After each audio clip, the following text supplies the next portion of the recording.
ধর্ম যার যার উৎসব তার তার। আসসালামু আলাইকুম, আপনারা সবাই কেমন আছেন? আলহামদুলিল্লাহ, আল্লাহর রহমতে আমরা ভালো আছি। তো এর আগে আমি যে হিন্দু বৌদির মাকে রক্ত দিছিলাম, তো সেই হিন্দু বৌদির বাড়িতে আজকে বড় একটা পূজার অনুষ্ঠান। তো আমাকে রাত্রে বলেছিল যে তোমাকে আমি নিমন্ত্রণ করলাম আমাদের পূজায়, তুমি অ্যাটেন্ড করবে। তো আসলে কিন্তু এরা কোনো কথা না যে ধর্ম যার যার উৎসব তার তার।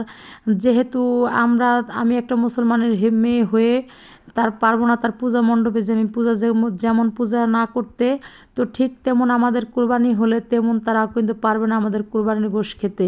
তা আসলে এরকম কথা আমাদের ভুল কথা না বলাই ভালো, যে ধর্ম যার যার উৎসব তার তার। তো এদিকে কিন্তু সকালবেলা আমি ঘুম থেকে উঠে রুষাকে দেখতেছি না, তো রুষা কোথায় গেল তালাশ করতেছি। তো এর ভিতরে শুনলাম ঢাক ঢোলের শব্দ, তাই ভাবলাম যে সে বৌদির বাড়িতে হয়তো রুষা গেছে। তো এদিকে আস্তে আস্তে দেখি সত্যি রুষা এই জায়গায় দাঁড়ায় রয়েছে। তো সকালবেলা রুষাকে তালাশ করতে এসে তাদের বাড়ি দেখে আমি বললাম, আম্মু এই জায়গায় আসছো কেন?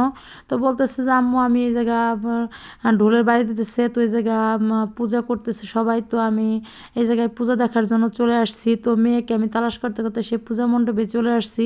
তো এদিকে বলতেছে বৌদি যে আপনি এই জায়গায় বসেন। তো আসলে আমি বসি নাই, কারণ আমি একটা মুসলমানের সন্তান হয়ে যে আমি পূজার মণ্ডপে বসবো বা পূজা দেখবো, এটা কিন্তু ঠিক না। তো যাই হোক, হিন্দু আর মুসলিম কোনো গায়ে লেখা নাই, কারণ হিন্দু আর মুসলিম ভাই ভাই আমরা যেহেতু এক জায়গায় থাকি, তো আমাদের বন্ধুর মতো থাকতে হবে। এর ভিতরে কোনো দ্বন্দ্ব কোনো বিভেদ আসা যাবে না, কারণ আল্লাহ সৃষ্টি করছে যার যার ধর্ম শেষে পালন করবে। আর আমরা এক জায়গায় যখন তো থাকি মিলেমিশে সবাই একসাথে থাকতে হবে।